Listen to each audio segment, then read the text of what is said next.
आज हम यहाँ पर कॉन्सेप्ट पढ़ते हैं इलेक्ट्रोमैग्नेटिक वेव्स के न्यूमेरिकल्स के पार्ट्स का, ठीक है ना। तो इलेक्ट्रोमैग्नेटिक वेव्स में हम ये मान के चलते हैं कि आपको इस चैप्टर के पूरे थ्योरी पूरे कॉन्सेप्ट पता है और तब हम लोग यहाँ पर सॉल्व कर रहे हैं न्यूमेरिकल्स को, ठीक है। तो इस चैप्टर के न्यूमेरिकल्स में आपको दो फार्मूले थोड़ा सा ध्यान देना है, बाकी एक दो फार्मूले और एक्स्ट्रा भी होंगे जो बेसिक फार्मूले में आएंगे, ठीक है। तो यहाँ पर जो दो फार्मूले हैं वो है इलेक्ट्रिक फील्ड और मैग्नेटिक फील्ड के, ठीक है। तो सबसे पहले यहाँ पर हम कॉन्सेप्ट क्लियर करते हैं फॉर्मूलों का, उसके बाद से हम यहाँ पर सॉल्व करेंगे क्वेश्चन को, ठीक है। तो देखिए यहाँ पर जो पहला फॉर्मूला आता है इलेक्ट्रिक फील्ड का वो आता है E = E not sine omega T minus के एक्स, ठीक है। और दूसरा फॉर्मूला यहाँ पर आता है B = B not sine omega T minus के एक्स, ठीक है। तो इस तरह से यहाँ पर दो फॉर्मूले हमें यहाँ पर पढ़ना है, ठीक है। इसके जो सिंबल्स हैं तो ई यहाँ पर है इलेक्ट्रिक फील्ड,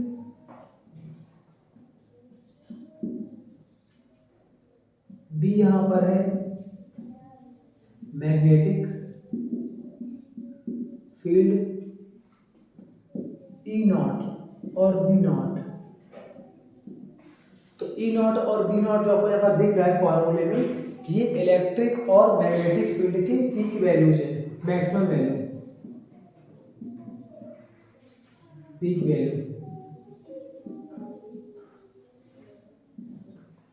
पीक वैल्यू, ठीक है। उसके बाद से ओमेगा यहाँ पर क्या होता है, इसको हम यहाँ पर कहते हैं एंगुलर वेलोसिटी, कि यहाँ पर क्या है प्रोपगेशन कांस्टेंट, ठीक है ना। तो इस तरह से यहाँ पर कुछ यहाँ पर सिंबल्स है जो हमें यहाँ पर ध्यान देना है और इसके बाद हमें यहाँ पर क्वेश्चन को सॉल्व करना है, ठीक है। चलिए अब यहाँ पर देखते हैं हम लोग पहले क्वेश्चन को।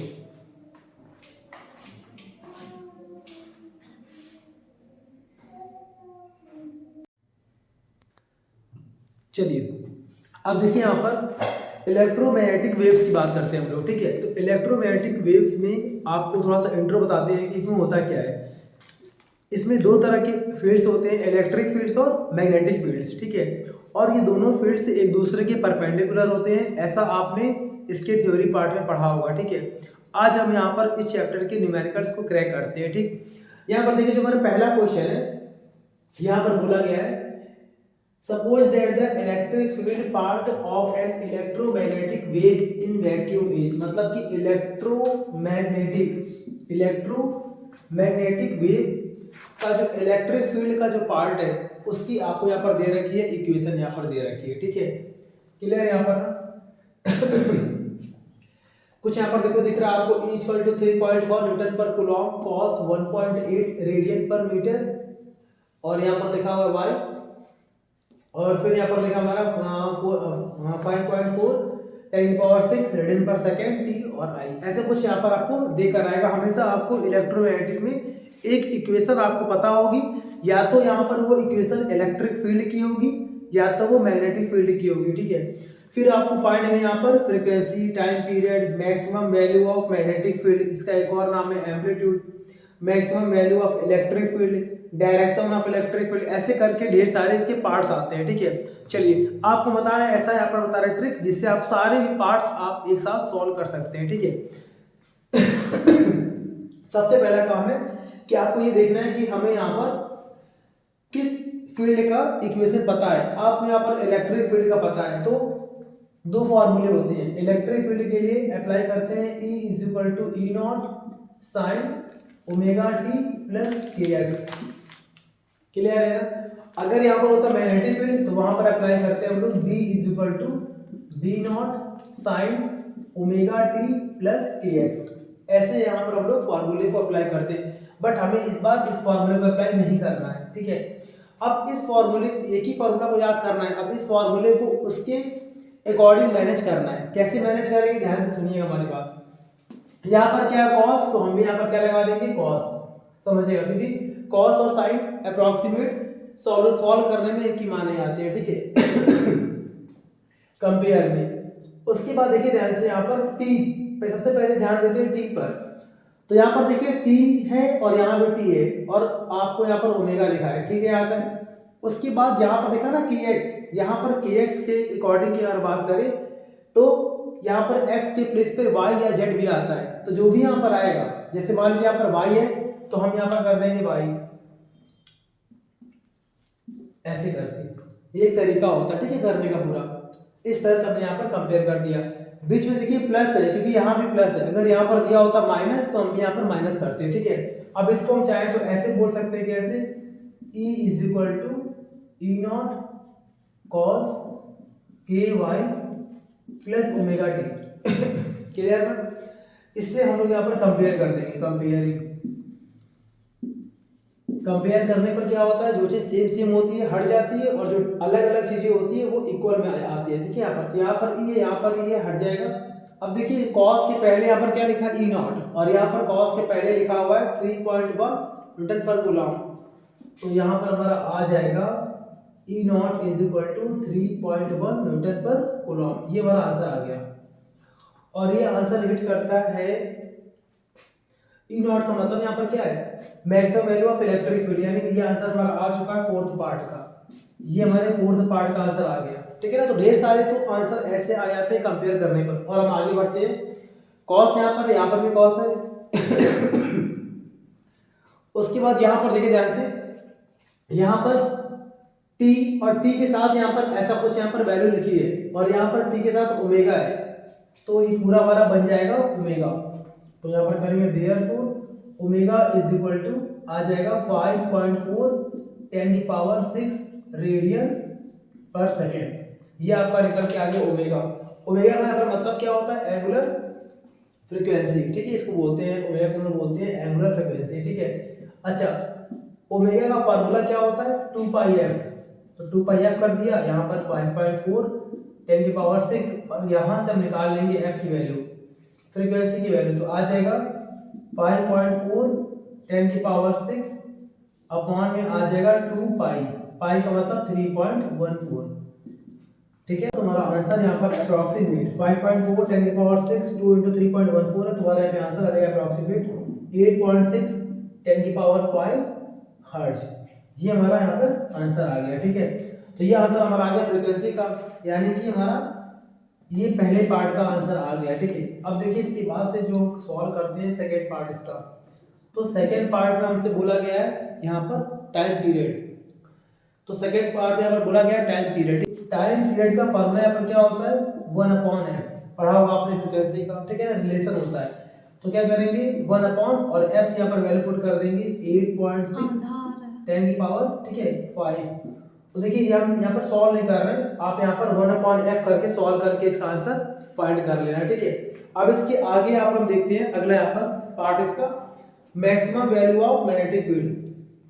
देखिए ध्यान से यहाँ पर ये हम कैसे यहाँ पर फाइंड करेंगे, थोड़ा सा मैं इसको रीच कर रहा हूँ, ठीक है।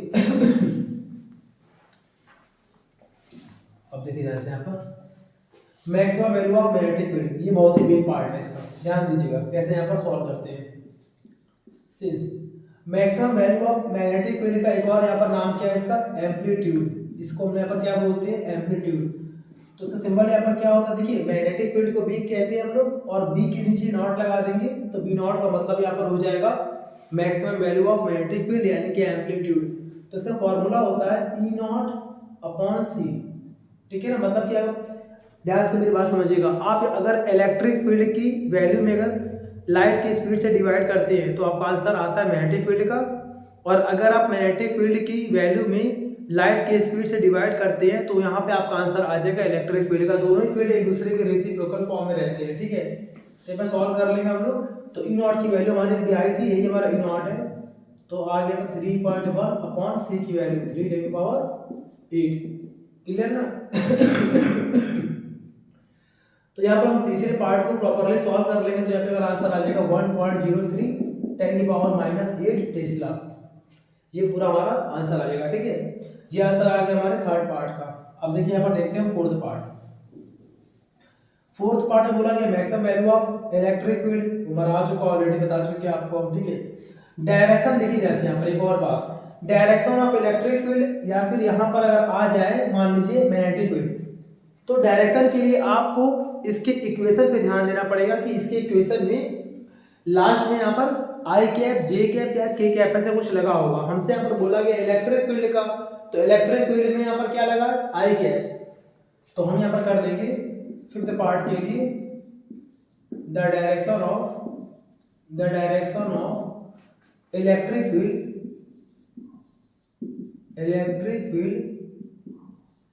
Is x axis. हमारा कौन सा एक्सिस होगा, एक्स एक्सिस यहाँ पर होगा। और उसमें भी अगर आपसे बोला जाए कि पॉजिटिव है या निगेटिव, तो ये भी आपके पास ट्रिक इसकी होती है कि अगर y और t के बीच में अगर प्लस है तो वो होगा माइनस एक्स एक्सिस होगा। क्या होगा, माइनस एक्स एक्सिस। अगर यहाँ पर माइनस लगा होता, उल्टा आपको देखना है यहाँ पर, तो चाहे तो आप यहाँ पर लगा सकते हैं माइनस एक्स एक्सिस, ठीक है ना। तो इस तरह से यहाँ पर सिंपल से हम लोग क्वेश्चन को सॉल्व करते हैं। आइए हम देखते हैं यहाँ पर अगला क्वेश्चन। अब देखिए यहाँ पर दूसरा यहाँ पर क्वेश्चन है, यहाँ पर हमें रिलेशन दिखाना है म्यू नॉट और एप्सिलॉन नॉट का। तो सबसे पहले आपको बता दें म्यू नॉट होता क्या है। इसको हम लोग बोलते हैं परमेबिलिटी, बोलते हैं इसको हम लोग परमेबिलिटी ऑफ फ्री स्पेस, ठीक है ना। और एप्सिलॉन नॉट को हम कहते हैं परमिटिविटी ऑफ फ्री स्पेस, ठीक है। और इन दोनों में हमें यहाँ पर रिलेशन दिखाना है, ठीक है ना, क्लियर।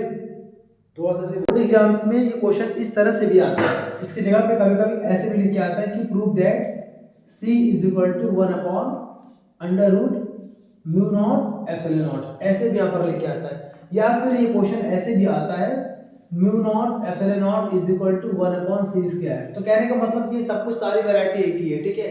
तो इस तरह से हमें यहाँ पर प्रूव करना पड़ेगा। चलिए मैं करता हूँ क्वेश्चन यहाँ पर म्यू नॉट और एप्सिलॉन नॉट। तो हमें यहाँ पर ये देखो, ये पता है हम लोग को बाय सेवंथ लॉ के अकॉर्डिंग, सिंस वी नो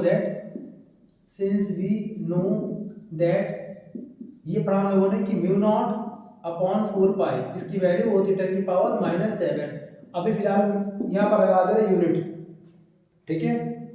आप चाहे तो यहाँ पर इसकी यूनिट यहाँ पर लगा सकते हैं, लिख सकते हैं, ठीक है। इससे हमने मान लिया फर्स्ट। नाउ अकॉर्डिंग टू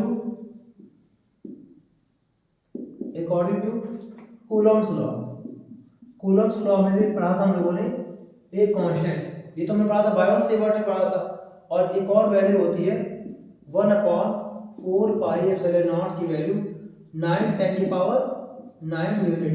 आप चाहे तो यहाँ पर भी MKS फॉर्म में यूनिट लिख सकते हैं, या तो मत लिखिए, कोई दिक्कत नहीं इससे, ठीक है। इसको मान लिया फर्स्ट, यहाँ मान लिया हमने सेकेंड, ठीक है। अब हमें यहाँ पर क्या करना है कि पहले वाले में दूसरे वाले से डिवाइड करना है, ठीक है। या फिर आप दूसरे वाले में पहले वाले से डिवाइड कर दीजिए, बस डिवाइड करना होता है, ठीक है। तो मैंने यहाँ पर लिख दिया now on dividing equation second by first, या फिर फर्स्ट बाय सेकेंड कर दीजिए, ठीक है। देखिए मैं डिवाइड कर रहे हैं, डिवाइड कैसे करते हैं, LHS को LHS से, RHS को RHS से। तो इसका यहाँ पर LHS दे रखा है 1 upon 4 pi epsilon naught, divide कर दिया हमने इसके LHS से, that is mu naught upon 4 pi is equal to, इसका LHS आपको दे रखा है 9 10 की पावर 9 अपॉन, और इसका LHS आपको दे रखा है 10 की पावर -7, ठीक है। Next 1 upon 4 pi epsilon not, जैसे डिवाइड को कन्वर्ट किया मल्टीप्लाई में, नंबर यहाँ पर उल्टा हो जाएगा 4 पाई अपॉन म्यू नॉट, और यहाँ पर आ गया 9 10 की पावर हो जाएगा 16, -7 था, ऊपर करेंगे तो हो जाएगा 16। अब यहाँ पर सॉल्व कर लेंगे तो आ जाएगा 4 पाई से 4 pi cancel out, 1 upon mu naught epsilon naught is equal to, यहाँ पर कितना आ गया ये, इसको हम ये कह सकते हैं 3 10 की पावर 8 का होल स्क्वायर, क्योंकि जब ये स्क्वायर आएगा 3 में तो हो जाएगा 9, और जब ये स्क्वायर आएगा 10 की पावर 8 में तो 8 टू जा 16, ऐसे हो जाएगा, ठीक है। अच्छा अब यहाँ पर मैं आंसर लिख रहा हूँ, ठीक है, ध्यान दीजिएगा। यहाँ पर आ गया हमारा 1 upon mu naught epsilon not, ठीक है। और यहाँ तक ना, अब देखिए यहाँ पर कितना इज इक्वल टू, ये पूरी वैल्यू होती है लाइट की स्पीड की, इसको बोलते हैं c, तो c स्क्वायर, ये पूरा हमारा प्रूफ हो गया, ठीक है, क्योंकि ये वैल्यू किसकी होती है, लाइट की स्पीड यानी सी की वैल्यू होती है, ठीक है। इसको चाहे तो वैसे कर ले, यहाँ पर c इक्वल टू स्क्वायर को ट्रांसपोज करेंगे तो लग जाएगा यहाँ पर रूट, तो 1/μ0 एप्सिलॉन नॉट। तो ऐसे करके यहाँ पे हम सिंपल सा इसे प्रूफ कर लेते हैं, ठीक है। कॉपी कर लीजिए इसे।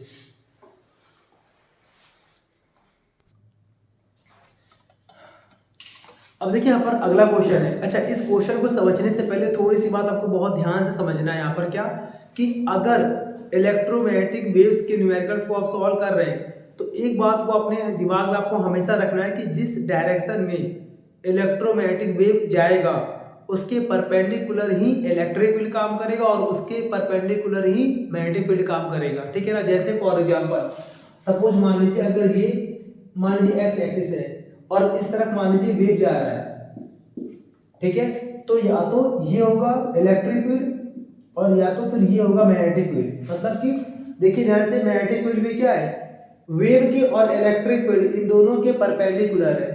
और सिमिलरली इलेक्ट्रिक फील्ड की बात करें तो ये भी वेव और मैग्नेटिक फील्ड दोनों के परपेंडिकुलर है।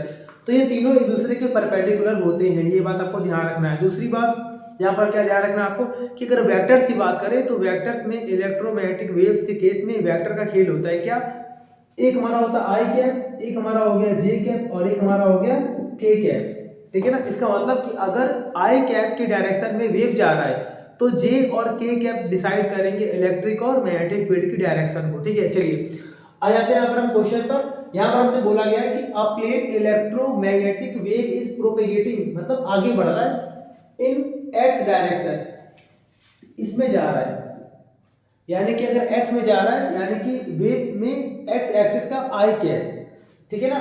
मतलब कि आपको यहाँ पर ये बता रहे हैं कि वेव जो है वो कैसे जा रहा है, वो जा रहा है आई कैप के अलोंग जा रहा है। ये पार्ट फर्स्ट नहीं है, ये है आई कैप, ठीक है, मैं लिख दे रहा हूँ वरना आपको लगेगा ये फर्स्ट पार्ट है, ये आई कैप डायरेक्शन है, ठीक है ना। आई कैप डायरेक्शन में वेव जा रहा है, ठीक है। इतना हमें कंफर्म हो गया। कैसे मालूम, एक्स लिखा था, ठीक है। In space at a point the magnetic field of it is, और इसका जो मैग्नेटिक फील्ड है वो आपको यहाँ पर दे रखा है B = 10⁻⁸ जे कैप और टेस्ला, ठीक है।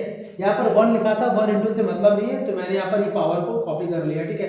Determine the value of E electric field at this point, आपको यहाँ पर E फाइंड करना है। वेरी सिंपल, आपको पता है कि E की वैल्यू पता है आपको 3⁸8 मीटर पर सेकेंड होता है लाइट की स्पीड। तो यहाँ पर लगा देंगे, फॉर्मूला होता है E = B × C, ये सिंपल सा फॉर्मूला है। तो यहाँ पर लगा देंगे तो आ जाएगा E = B की यहाँ पर पुट कर देंगे वैल्यू 10⁸8 × C की वैल्यू पुट कर दिया हमने और सॉल्व कर लेंगे तो आ जाएगा ओवरऑल 3, ठीक है। यहाँ पर हमारा आ चुका है 3 और 3 के बाद यहाँ पर आ जाएगा न्यूटन पर कूलॉम, ठीक है, ये इसकी होती है यूनिट। और यहाँ पर क्या लगाएंगे, के कैप, यहाँ पर क्या आ जाएगा के कैप। क्यों, क्योंकि वेव जा रहा है आई में और मैग्नेटिक फील्ड जा रहा है जे में, तो जो बच गया वो हमारा क्या होगा, इलेक्ट्रिक फील्ड। कॉपी से करके लिख